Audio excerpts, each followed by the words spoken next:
बहुत सारे लोगों का मुझसे एक ये प्रश्न आता है कि भैया ये जो प्रेत बाधा होती है ये आखिर हो क्यों जाती है। मतलब ऐसा क्या कारण है कि प्रेत बाधा जो है किसी व्यक्ति को पकड़ लेती है।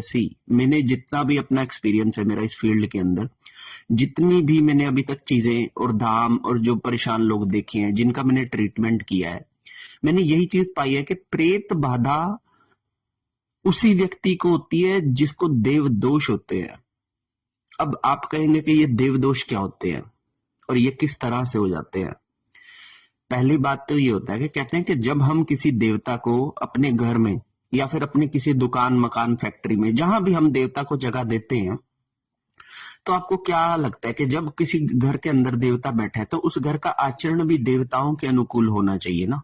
अब मैं देखता हूं कि कुछ लोग अपने घर में वैसे तो देवताओं को स्थान देके रखते हैं, सुबह धूप बत्ती दिया करते हैं, लेकिन उनके घर में नॉनवेज वो लोग खाते हैं, उनके घर में वो शराब पीते हैं, पति पत्नी एक दूसरे की डिसरिस्पेक्ट करते हैं,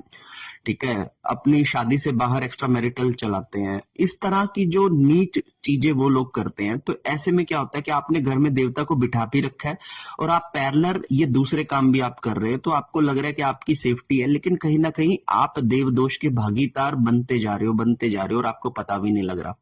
आपकी दुकान है, वहां पर आपने अच्छा मंदिर लगा रखा है, आप हर साल हवन करवाते हैं दुकान पे, लेकिन आप दुकान पे रहकर चीटिंग करते हैं, लोगों के पैसा रोकते हैं,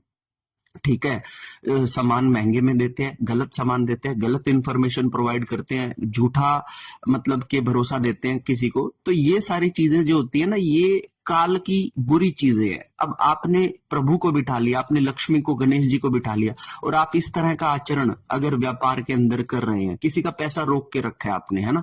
तो ऐसा चीजें आपका देवदोष में कन्वर्ट हो जाती हैं, क्योंकि देवता को बिठाकर गलत काम कर रहे हो तो वो और ज्यादा बड़ा देवदोष है। नॉर्मल गलत काम कर लेते तो कोई दिक्कत नहीं थी, चोरों को भी शिव की प्राप्ति हुई है, लेकिन देवता को बिठा के भी गलत काम कर रहे हो तो डबल देवदोष के आप भागी बनते हो। तो ऐसे में जो देवदोष की प्रतिक्रिया निकल के आती है ना, तो वो कुछ लोगों पर प्रेत बाधा के रूप में निकल के आती है, क्योंकि अगर आप ईश्वर के साये से दूर जाएंगे तो हमेशा शैतान के कब्जे में आ जाएंगे,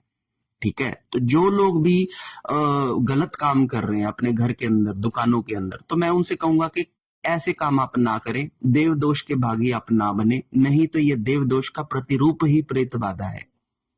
हर हर महादेव।